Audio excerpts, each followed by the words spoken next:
Hi అండి అందరికీ. నేరుగా విషయంలోకొస్తున్నాను. మన జీవితంలో రకరకాల క్యారెక్టర్స్ మనకి తటస్థపడుతూ ఉంటాయి.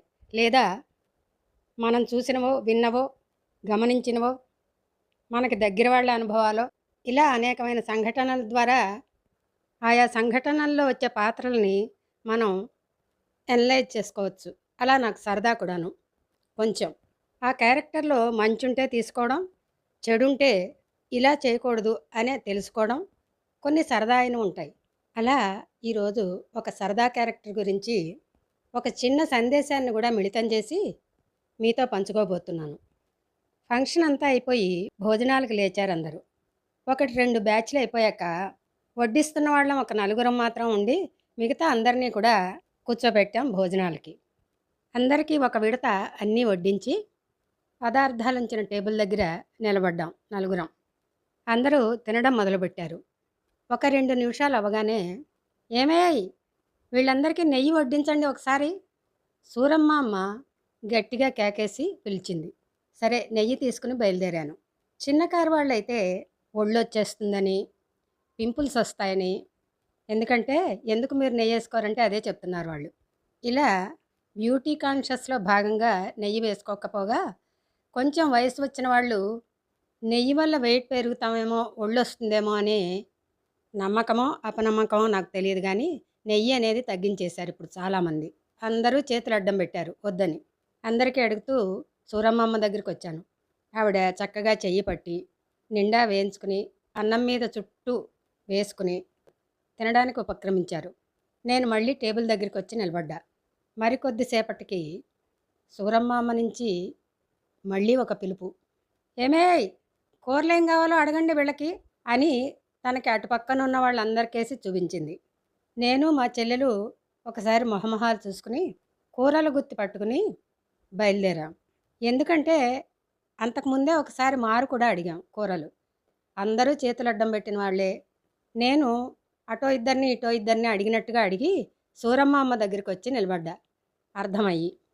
సూరమ్మ అమ్మ కూరలన్నీ కొంచెం కొంచెం మళ్ళీ మారు వడ్డించుకుని తృప్తిగా భోజనం చేయసాగింది. మళ్ళీ వెనక్కొచ్చి నిలబడ్డాం. "ఏమేయ్! వీళ్ళందరికీ పప్పు కావాలేమో అడగండి మళ్ళీ ఒకసారి" తొందర పెడుతూ పిలిచింది సూరమ్మ అమ్మ. నేను మా చెల్లెలు మళ్ళీ మొహమొహాలు చూసుకుని ముసిముసి నవ్వులు నవ్వుకుని మా చెల్లెలు బయలుదేరబోతుంటే నేను దాని చేతిలోంచి పప్పు పాత్ర తీసుకుని డైరెక్ట్‌గా సూరమ్మ అమ్మ దగ్గరికే వెళ్ళి వడ్డించాను పప్పు. పప్పు మారు వడ్డించుకున్న సూరమ్మ అమ్మ "వీళ్ళందరికీ కూడా అడగండేయ్" అని హుకుం జారీ చేసింది. చాలా ఐటెమ్స్ ఉండడంతో ఎక్కువ తినలేని జనరేషన్స్ అవ్వడంతో షరామామూలుగా చేతులు అడ్డం పెట్టేస్తారుగా వద్దని. మొత్తం మీద భోజనాలు పూర్తయ్యాయి.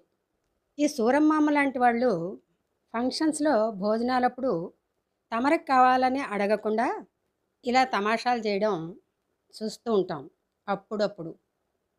దానికి కారణం ఏమిటంటే పాత తరంలో ఉన్న భోజన ప్రియత్వం, తినగలిగే ఇది ఇప్పటి తరాల్లో లేక వాళ్ళు మళ్ళీ మళ్ళీ అడుగుతుంటే బాగుండదని.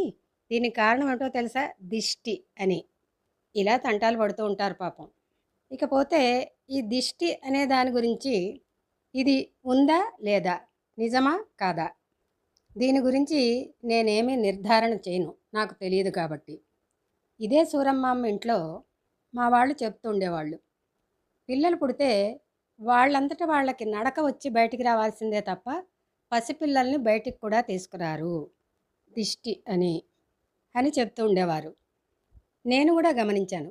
వాళ్ళ ఇంట్లో ఎవరైనా పసిపిల్లలు ఉంటే ఎవరైనా చూడ్డానికొస్తే వాళ్ళట్లా గుమ్మం దాటి దాటకుండానే వెంటనే ఈ పిల్లలకి ఉప్పు తిప్పేయడం నేను కూడా గమనించాను. ఇది రైటా రాంగా మూఢనమ్మకమా అనేది నేనేమి చెప్పబోవటం లేదండి. ఎందుకంటే ఎవరి నమ్మకాలు వాళ్ళవి. నేనేమి సంస్కర్తలాగా ఇది మూఢనమ్మకం అని చెప్పలేను. ఎందుకంటేనండి ఈ పసిపిల్లలు కూడా ఓ తమాషా చేస్తూ ఉంటారండి. గగ్గోలు పెట్టి ఏడుస్తూ ఉంటారు. ఎవరి చేతుల్లోనూ ఆగరు. పాలిస్తే తాగరు. ఇలా చికాకు చేస్తున్న వాళ్ళు ఆ ఉప్పు తిప్పేయగానే ప్రశాంతంగా పడుకున్న సంఘటనలు కూడా నేను చూశాను. ఏమిటో మరి ఇది విచిత్రం. అందుకే నేనేమి చెప్పలేనండి. అయితే ఏ నమ్మకమైనా మోతాదుల్లో ఉన్నంత వరకు, పరిధిల్లో ఉన్నంత వరకు ఎవరిష్టం వాళ్ళది. కానీ అది శృతి మించి అతిగా అయ్యి ఎదుటి వాళ్ళు దానివల్ల హర్ట్ అయ్యే పరిస్థితి వచ్చినా లేదా ఆ నమ్మకాన్ని అందరి మీద రుద్ది చికాకు పరచాలని చూసినా ఇది మూఢనమ్మకం కింద ముద్రపడి తర్వాత జనరేషన్స్ కొట్టిపడేసే పరిస్థితికి వస్తుంది. నమ్మకం మంచిదే, మరక మంచిదేలాగా మూఢనమ్మకాలే మంచిది కాదు. ఇలాగే మన జీవితాల్లో తారసపడే తమాషా క్యారెక్టర్స్ని, సీరియస్ క్యారెక్టర్స్ని, మంచి క్యారెక్టర్స్ని, చిలిపి క్యారెక్టర్స్ని ఇలాగా వాటి గురించి మళ్ళీ వచ్చే వారం కూడా చెప్పుకుందామా? మరొక వీడియోతో త్వరలో కలుద్దాం.